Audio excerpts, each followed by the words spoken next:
Okay, sir. Golab sir, congratulations.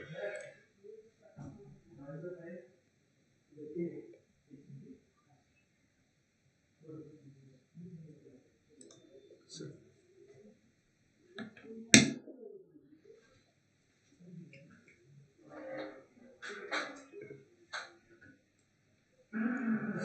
A warm welcome to Vanik Smart Class on OCS examinations, civil service examinations.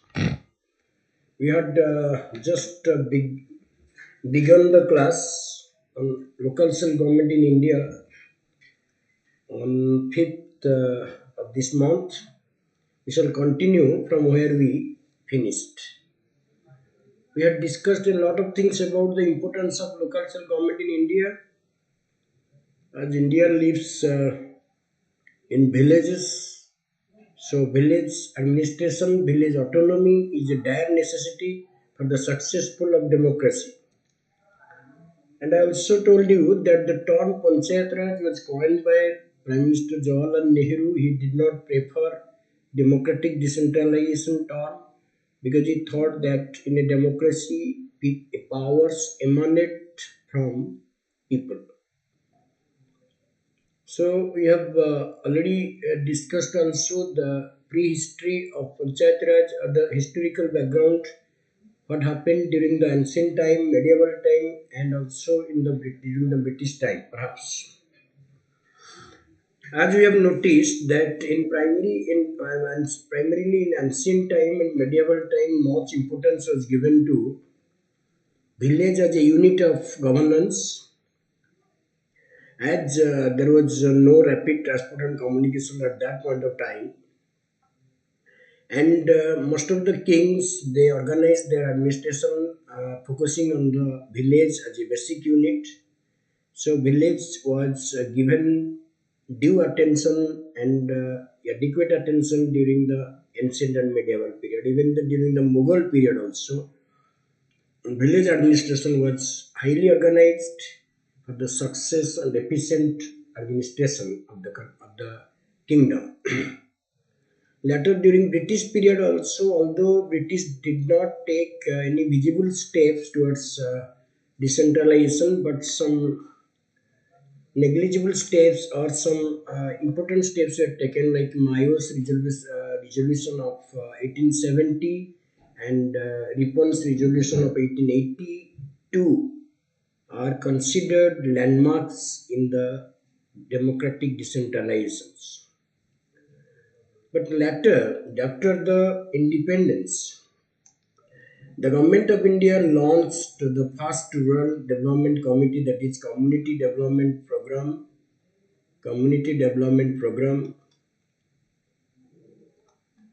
in 1952,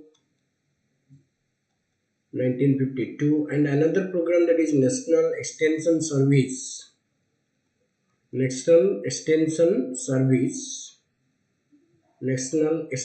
Service 1953. These are the two you can say maiden rural development program initiated in the country.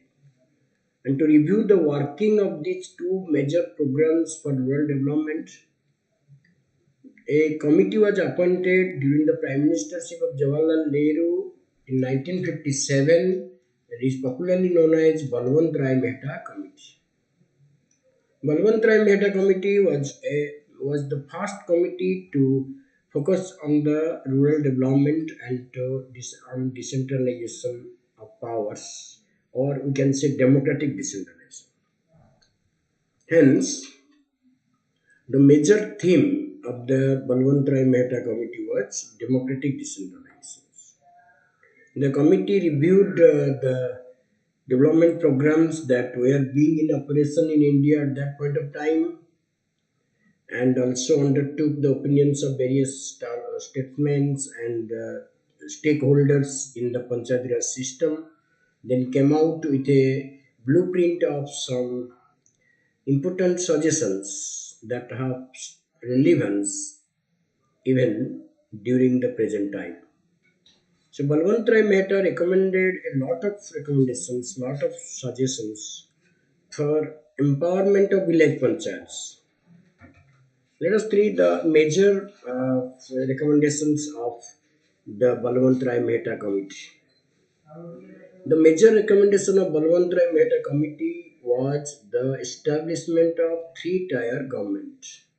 Three-tier government, that was also a kind of things that is now being operated in India. So the structure was to be three-tier structure. That means three-tier Panchayat Raj system. There will be Jilla Parishad or district Panchayat. At the top, Panchayat Samiti, Panchayat Samiti.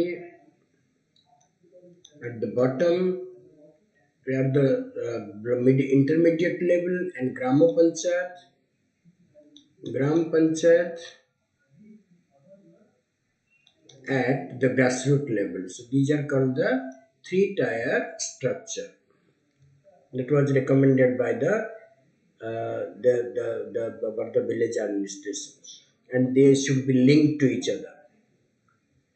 Next, direct election for village panchayats, and like the ward members and sarpanch to be directly elected in the opinion of the Balwant Rai Mehta Committee.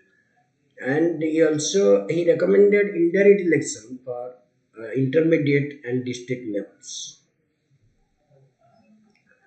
All planning and development activities should be entrusted to these bodies. The planning and development activities for the rural development should be entrusted to these three bodies. That means they should be free from the bureaucratic interference or any other interference. There should be the district collector should be the chairman of the Jilla Parishad. That was also a very important provisions of the Balwant Rai Mehta. There should be genuine transfer of power and responsibility to this democratic body. Genuine transfer that is realized or that required, the powers, the responsibilities that are required for the successful and autonomous functioning of these bodies are to be transferred by certain measures. Then adequate resources should be transferred to this body to enable them to discharge their functions and fulfill their responsibility. Obviously, because a body, in order to function autonomously and you can say independently, requires to be resourceful. So unless they are provided with the power to generate resources or to generate revenues for their successful functioning, it is impossible for them to run as an autonomous independent body. That was the recommendation. So adequate resources should be devolved, should be transferred to these bodies by the state government. Then a welfare and developmental scheme programs at all three levels should be channelized through these bodies. The welfare and development programs also, another recommendation was there. The welfare and the developmental schemes, programs that are meant to bring around development in the villages should be channelized through these bodies. Okay. Next, you can say a system should be able to effect further devolution of authority. And another thing that the committee envisages three-tier system of panchayats, Jilla Parishad, Gram Panchayat, and recommended encouragement of people's participation in community, promotion of agriculture, animal husbandry, promoting welfare of the weaker section of the society through the panchayats. Okay, so that was a very comprehensive recommendations. There is a list of comprehensive recommendations for the for strengthening the grassroots level administration in the country. And Balwant Rai was of the opinion that apart from these projects, also there should be people's participation in community work, promotion of agriculture, animal husbandry, promoting of welfare of weaker section of the weaker sections and women through panchayats. Okay, so accordingly, the government of India accepted the recommendation. As a result, PRI structure,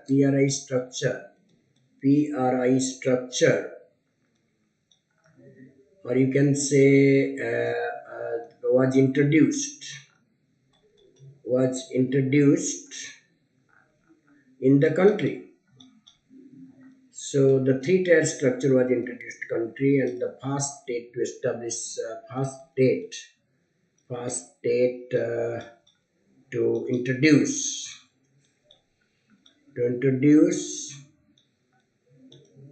three-tier PRIs was in 1959 Rajasthan, that is in Nagaur district,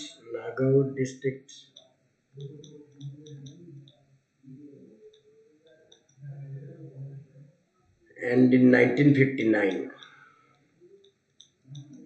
Later, it was followed by various states, Tamil Nadu, Andhra Pradesh, and others. Introduced, Odisha introduced three-tier structure in 1961 by amending Odisha Panchayat Raj Act. So many states followed followed the system. Many states had reorganized their Panchayat Raj structure and introduced the structure. However, even after the revamping of the political structure at the grassroots level, there was lacuna in the system. There was political and bureaucratic resistance at the state level to sharing of powers and resources with local level institutions. That was also a lacuna. Why the problems of effective implementation, problems of poor performance of the panchayats, poor performance. You can write poor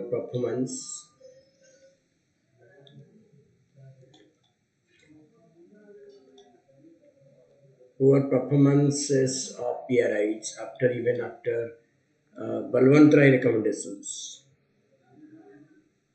There are many regions. The foremost region shows that the number one political and bureaucratic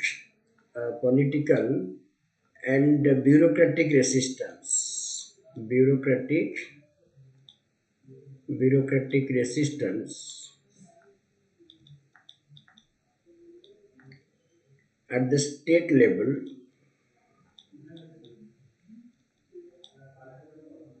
to towards power sharing. Towards power sharing.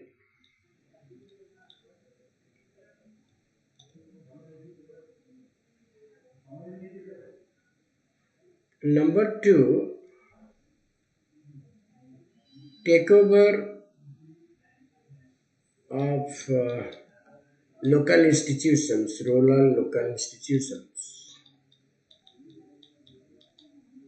by but the rich people, a major share of benefits of the various welfare schemes. That elites, they were the major shareholders of the benefits, and hence it hampered the democratization of grassroots level. Then number three, you can see lack of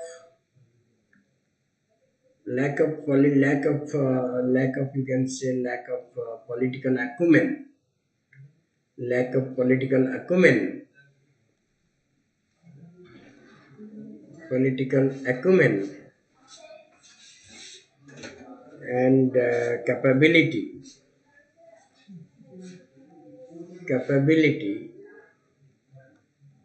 at local levels. It was also responsible for the poor performance and absence of political will of the grassroots leaders were also the major hurdles again on the way of realization of democratic decentralization in India after the recommendation of Balwantrai. Later in 1963, we have not mentioned these committees. So remember these regions where, and number four, you can note lack of political will to pursue democratic decentralization among the local leaders. That was also responsible for the ineffective performance of the Panchayat Raj three-tier structure after Balwant Rai matter. Then another committee was constituted by the Nehru government, same government, that is K. Santhanam committee. K. Santhanam committee was appointed in 1963 solely at the issue of PRI finances. It is also Santhanam also led the first committee on prevention of corruption in India, and his recommendations for establishment of Central Vigilance Commission and Central Bureau of Investigation were implemented by the government. So it is a very useful committee in the context of political evolution of India, political evolution. And the case Anthanam also dealt with in 1963 on the issue of PRI finances. He recommended that PRIs should have adequate powers to levy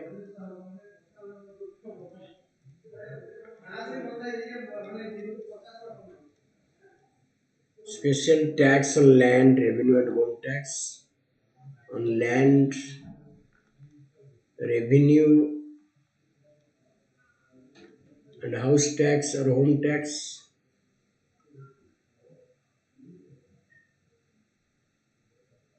the consolidation of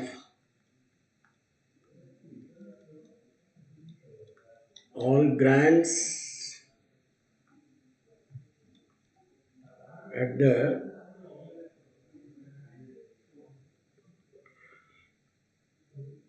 grants should be consolidated and subventions. Number three, establishment of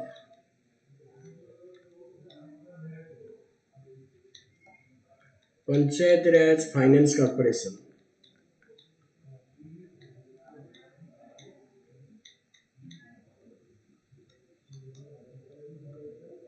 to look into the financial resources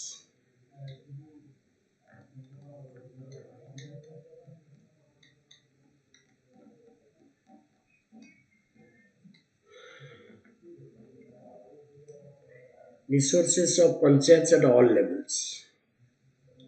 So Panchayat Santanam committee dealt with the finance of panchayats primarily, and his recommendation for establishment of a Panchayat Raj Finance Corporation is an outstanding one, because unless the finance of the panchayat is strengthened and an idea is established under that, so it cannot function mostly as effectively as possible. So that was the recommendation of the Panchayat Raj Santhanam Committee, 1963. Now it will come to the next committee that was recommended. We have already discussed what were the lacuna even after the recommendations, and that was the lacuna because of bureaucratic and political interference, lack of political acumen, and will of the local leaders also stood on the way. So there were many lacunas still prevalent in the PRI system. On the basis of to review and to suggest stringent measures for bringing about all-round development or speedy and effective development in the PRIs, the Janata government appointed the first committee done by the Janata non-Congress government in this regard, and he recommended for the establishment of a high-level committee called Ashok Mehta Committee. Ashok Mehta Committee was recommended by the Prime Minister, Mr. Moraji Desai.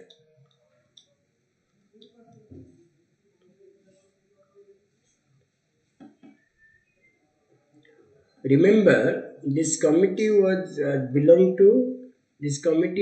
to the first non-Congress government of India. It was not appointed by the Congress government. And Ashok Mehta also recommended certain revolutionary changes or certain structural changes in the constitution also, in the system also. That is, he recommended for a two-tier structure in place of three-tier structure. So here, two-tier structure means the Jilla Parishad will be the highest body. In fact, it was recommended to be the highest executive body, and there will be Mandal Panchayats.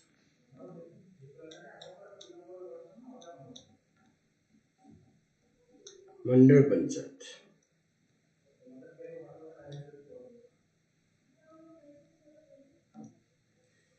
Mandal Panchayat has to consist of 15,000 to 20,000 population. So he did not prefer to have intermediate level. He recommended for a two-tier structure in place of a three-tier structure. That was also a point to be remembered. Okay. So consider Jilla Parishad district level, Mandal Panchayat, grassroots level three-tier structure. And another notable provision was that we have mentioned at the end of the recommendations, that it is the first committee which recommended for granting constitutional status to peerage. Then the district. The district should be the first point of decentralization. Means powers would emanate from the districts. Devolution from will be top-down approach. This should it should be devolved from the district. District is given that is primary significance in the hierarchy of the structure prevalent in the panchayats. The Jilla Parishad should be the executive body made responsible for planning at the district level. It should be executive body, it should have the power of execution. There should be an official participation of panchayat or of political parties in the election. Which official participation means when political parties go to election contesting on their own symbols. That is to be termed as official participation of the political parties when they contest election on their own symbol, party symbol. But Ashok Mehta recommended for that.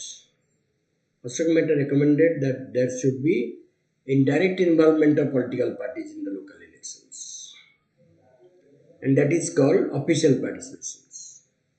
PRA should be given compulsory power of taxation to mobilize financial resources. They should be given compulsory power of taxation.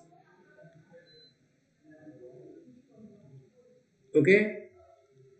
There should be a regular social audit by district level agencies and the committees of legislators to check whether the funds allotted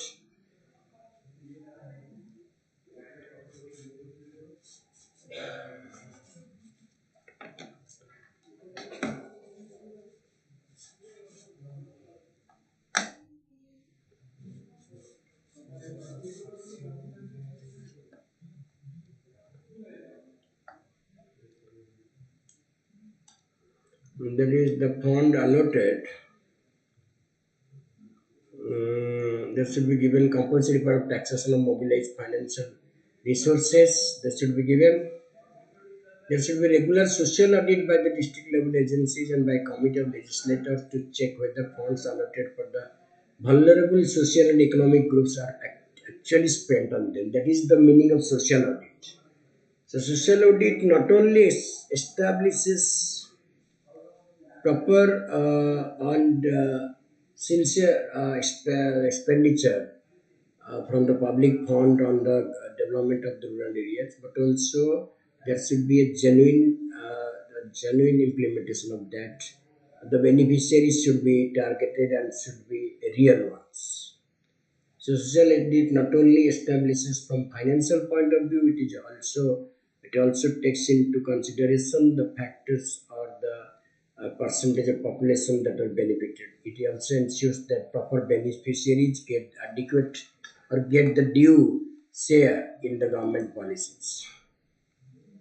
In case of supersession by the state government, the election must be held within 6 months. Means if the government, after the dissolution of the panchayat, there should be a minimum 6 months, a maximum 6 months within which election should be conducted.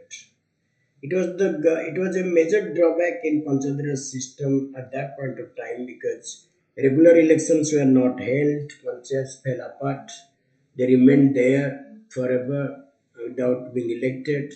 So that was not proper decentralization. And supersession period is fixed at 6 months.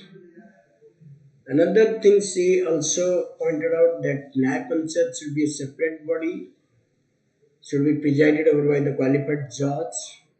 Nyaya Panchayat means to do justice to people and to deliver justice. It should be a separate body.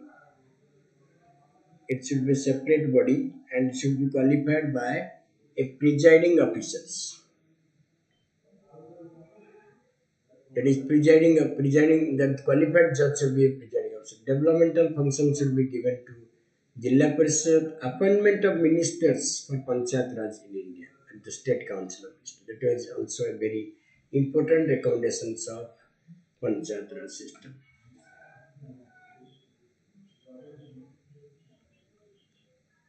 Reservation for SC and ST in proportion to their population. It recommended for reservation for SC and ST in proportion to their population. There should be reservation for the weaker sections.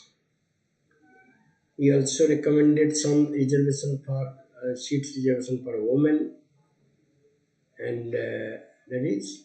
And last but not the least, there should be a constitutional recognition to PRIs.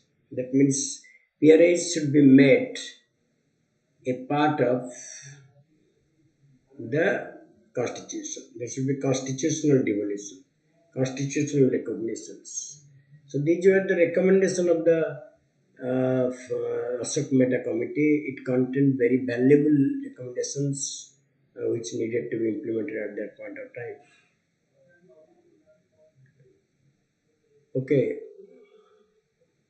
so due to fall of the Janata government, however, the implementation, the recommendations of the Balwant Ashok Mehta could not be implemented in letter and spirit. There was a severe setback to the recommendations as there was a collapse of government at the center and the recommendations could not be implemented in letter and spirit in the country. A few states, including Karnataka, formulated new legislation on the basis of recommendations. Both the committees provide overlook the importance of panchayats as a unit of self-government. But not a thing that panchayats should be self-autonomous functioning, central should be self-unit of local self-government was not focused by the two committees. Okay, that is the major recommendation of Ashok Mehta. Kindly remember that GVK Rao committee. GVK Rao committee was appointed in 1985 during the Prime Ministership of Rajiv Gandhi.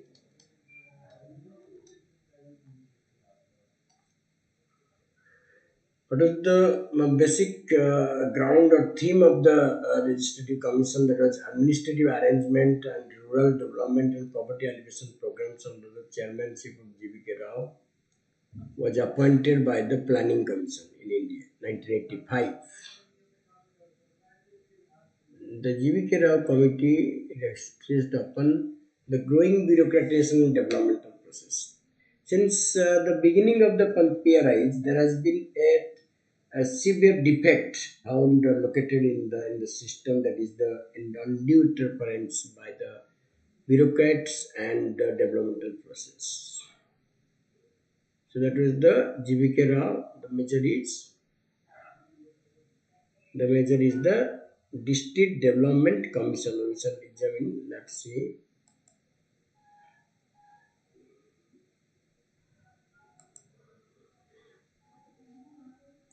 The district level should Jilla Parishad should be the vital importance. The scheme of demonstration, the Jilla Parishad and the lower levels of PRIs should be assigned important role in the planning. A post of district development comes. That is very important.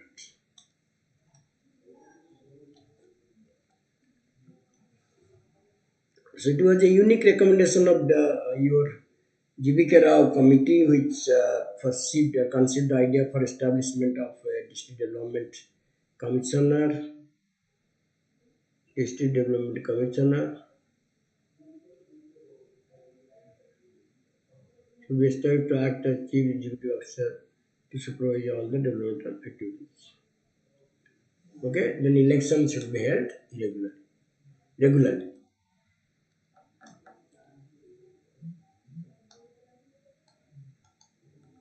Now we shall move to LM Singhvi committee. LM Singhvi committee 1986 was also appointed by Rajiv Gandhi government.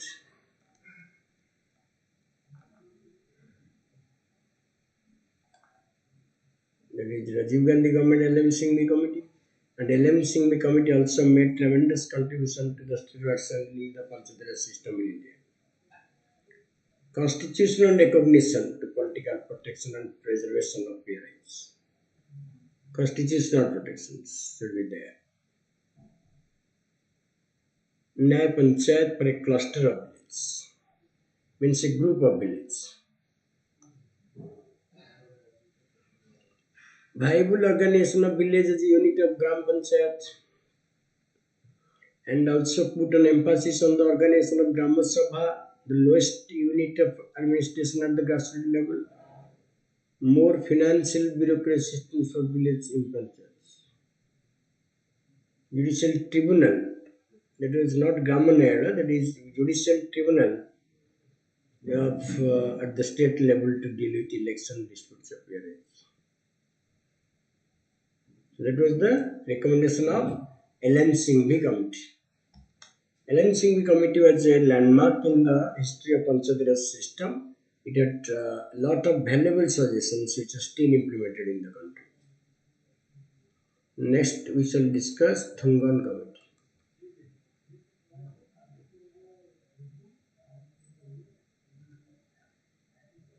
Okay,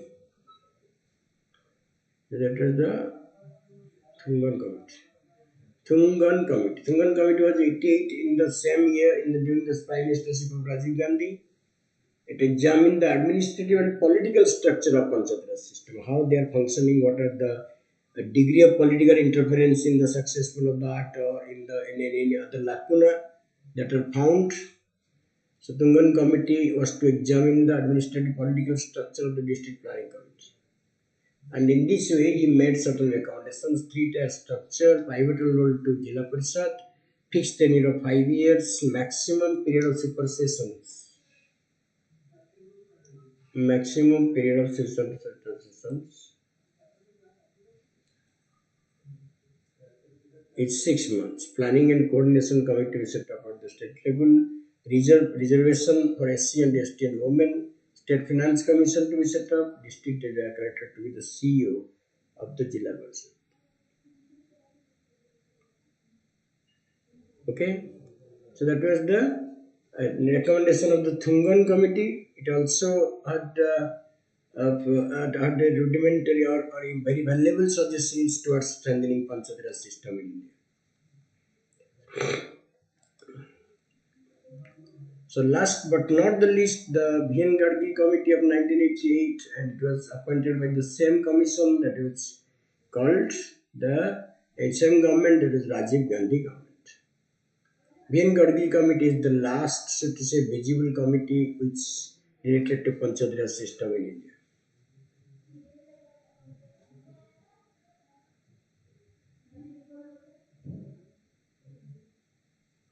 Okay, and what were the recommendations? And remember that it was appointed during the Prime Minister Rajiv Gandhi.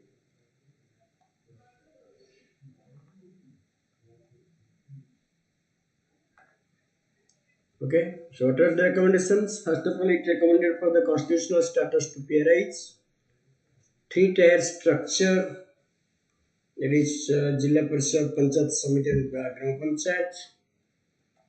5-year term for members and panchayat chairpersons. Members at the three levels. Members at the three levels means Jilla Parishad chair sub member, Panchayat Samiti members, and Gram Panchayat members.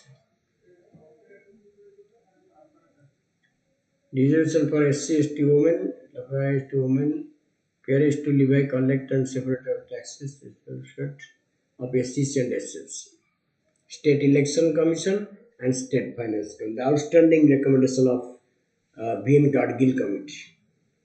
It recommended for the State Election Commission to conduct election to the states in the states and SFC, State Finance Corporation, to look after the finance of panchayats.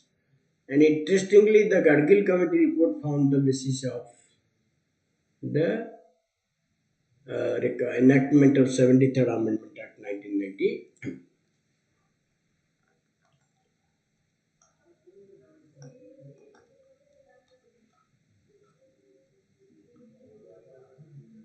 So that is called the committee. So we have noted a lot of committees in due course. We have noted the Balwantrai Mehta Committee, Ashok Mehta Committee, that is, you can say Balwantrai Mehta Committee, and you can say K. Santhanam Committee in 1963, then Ashok Mehta Committee, and and that is GBK Rao Committee, Tungan Committee, okay, and that is also provincial committee. So various committees were appointed to deal with the matters. 5-year term, members at the three level, reservation for SC, ST women, PRIs. Next we shall come to the constitutional. How did the PRIs come into a constitutional body? The first or the maiden step taken by the government, any government, to realize autonomy in the rural, in the Panchayat Raj, started with Rajiv Gandhi. He brought a 64th Amendment Bill 1989, but could not be introduced. Could be introduced in 89. So to reconstitutionalize the Panchayat Raj systems, it could not be passed by Rajya Sabha. Okay, it could not be passed by Rajya Sabha. 64th Amendment.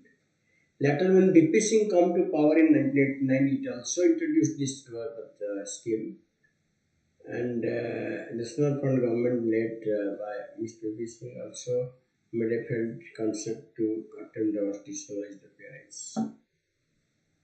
Then at last, but the last not the least, during the Prime Ministership of P.V. Narasimha Rao, the 73rd Amendment Act was enacted by the Parliament. So it was Narasimha Rao government or P.V. Narasimha Rao regime that made people realize the insignificance of PRIs.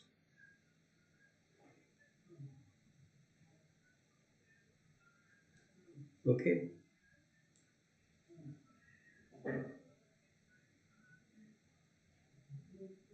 Then the 73rd Amendment Act. Then we shall come to the 73rd Amendment Act. So it is a historic and a bold step taken by the government to constitutionalize the local bodies. Remember, I told you perhaps sometimes that in 19 that was I told you perhaps for the first time that the Panchayat Raj is a historic milestone, or is a milestone in the constitutional history of India. It marked the beginning of democratic decentralization under an act of parliament. So it is given right to participate in the status. and 73rd Amendment Act came into existence.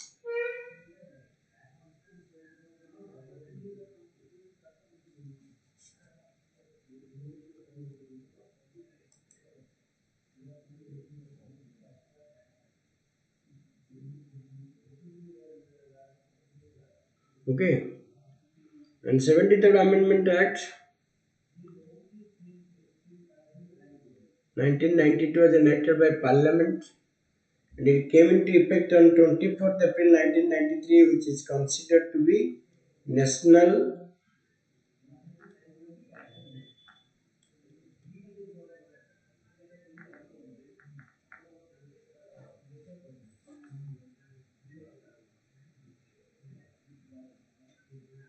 National Panchayat Raj Divas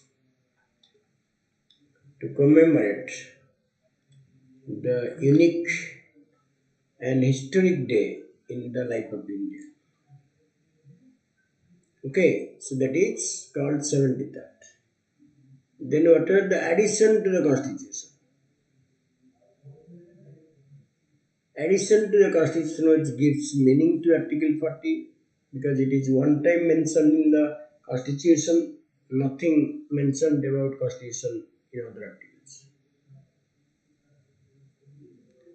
Okay, then let us get an idea what are the addition of the to the constitution by this amendment.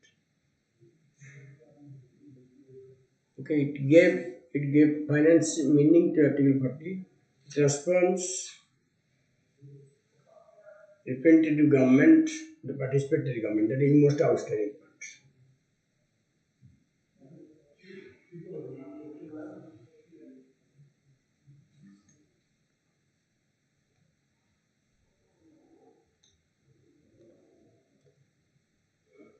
So representative government has turned into participatory government after constitutionalization of PRI because now people will be empowered to take part in their own governance.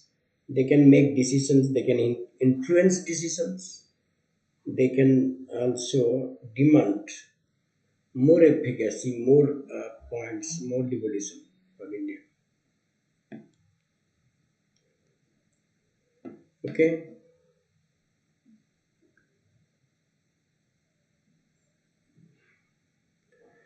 Then what did it add? What were exactly added by this major constitutional amendment act that was enacted in the 1992?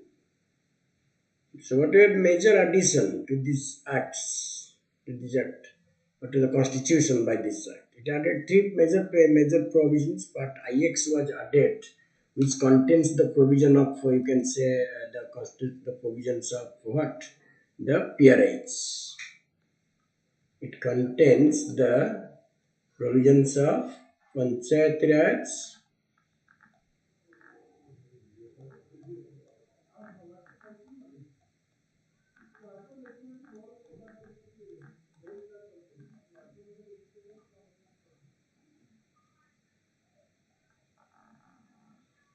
and also added Articles 243 to 243O and Schedule 11 that contains 29 functional subjects for the peerage. So now a special schedule was added to the Constitution by 73rd Amendment Act which contains 29 functional subjects for the operation of Gram GPs and Panchayats and it is an example of devolution of power. So these three things were added by the 73rd Amendment Act to the Constitution and it's called constitutionalization. It's called constitutionalizations. Got it? And we have union list, state list, concurrent list, we have also a panchayat list. The scheduled exercise is nothing but a list of powers which are to be assigned to the local bodies or the panchayats. That were the number of subjects, but doesn't mean that all of them have been devolved to the grassroots level. It depends on the state legislature to decide the course of devolution. That is also a type of lacuna, you can say. Had it been directly devolved to the panchayats by the act, then it would have been better. But as local self government it falls under the domain of state government, it's not possible by the parliament to force the state to act upon that. So that is the things about the okay. So that was the point you remembered. Okay, that is called constitutionalization of concept. Now we shall discuss briefly about the salient features of this famous act.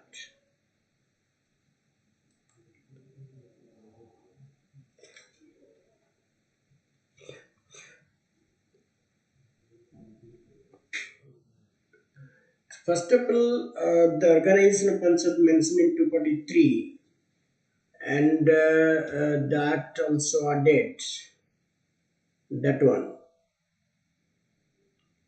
That is Article 243.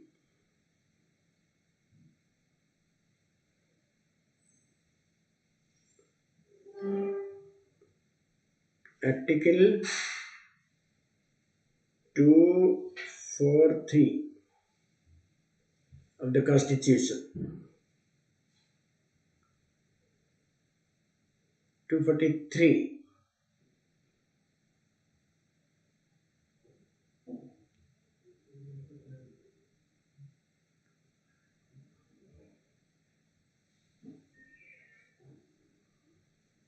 So that is definition and it was the definition of the panchayats, Grama Sabha, all these things. So 243 and 243A specifically deals with the organization of Grama Sabha and it was under Article 243, you can say. Grama Sabha is a body consisting of persons registered in the electoral rolls relating to a village,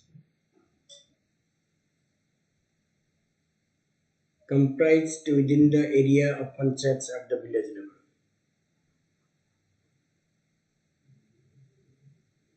Okay, so that was also a point to be remembered.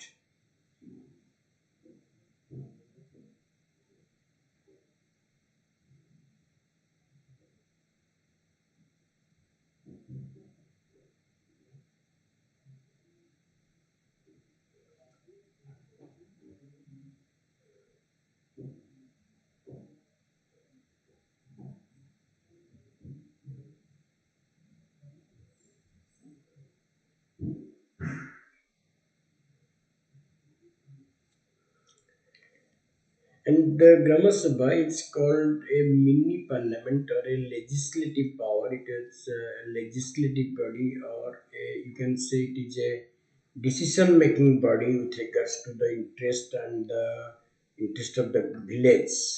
So this constitution is a constitutional body and it is convened by the Sarpanch through the Panchayat Secretary and it has to convene Grama Sabha if 10% of the members of Grama Sabha and 50% of Grama Sabha, 50 members, whichever is more, submits the requisition for holding Grama Sabha, then the Sarpanch can convene a meeting at that purpose.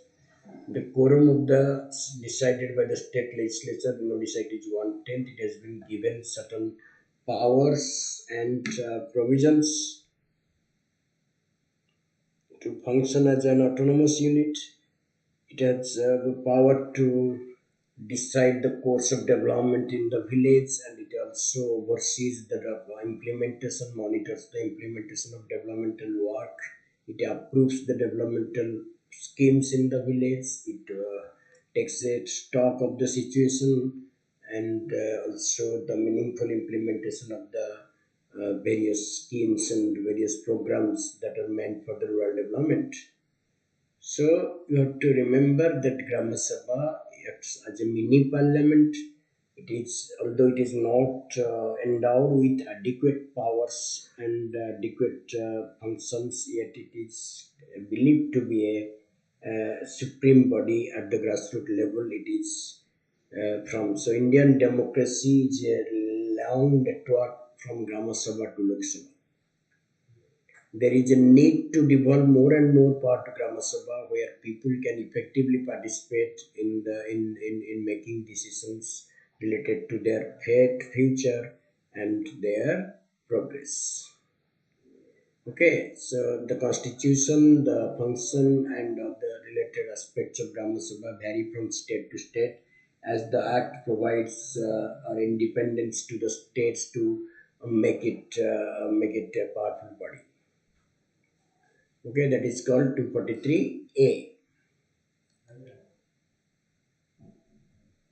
And there is a three-tier structure also provided under this Act as recommended by various commissions.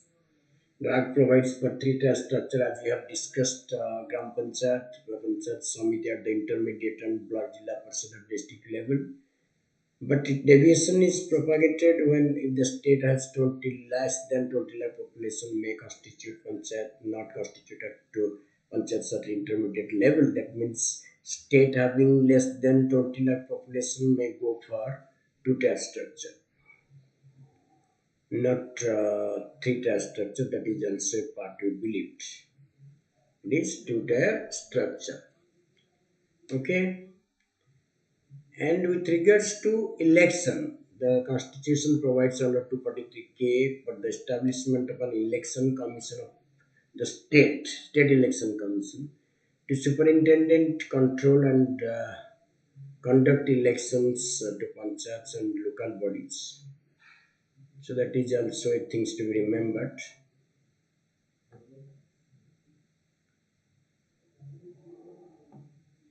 Okay. So that is the things of the thing, and the constitution limited district level shall be indirectly elected. The direct election may be provided by the state level for panchayats, but remember the members of the panchayats shall be directly elected by the people of the country, people of the village, people of the area. So in this way, the election is conducted, and the Election Commission of India does not directly involve in the election of the panchayats and municipalities. It is rather conducted by a separate body called State Election Commission with that respect. Okay, so we have finished this part. We have also many things to left to be discussed in this part. Salient feature, we have a lot of things to discuss in case of salient features. We have reservations, we have state election commissions, other things we shall discuss in the next class. We are going slowly but steadily with a view to catering to your needs for preparing those who are preparing for civil service examinations. We are honored to share this with all of you as an initiative of mega institution BANIC. We are leaving no stone unturned to help our students in their time of preparation. We are trying to be a trained philosopher guide to all of you. Okay, so keep watching our YouTube classes and give your constructive comments and views. Also, in this regard, we will definitely consider your constructive ideas and constructive things. Okay, so thank you very much for reviewing us, for watching us, and for being with us. Okay, so thank you. Let me end the stream and have a view also.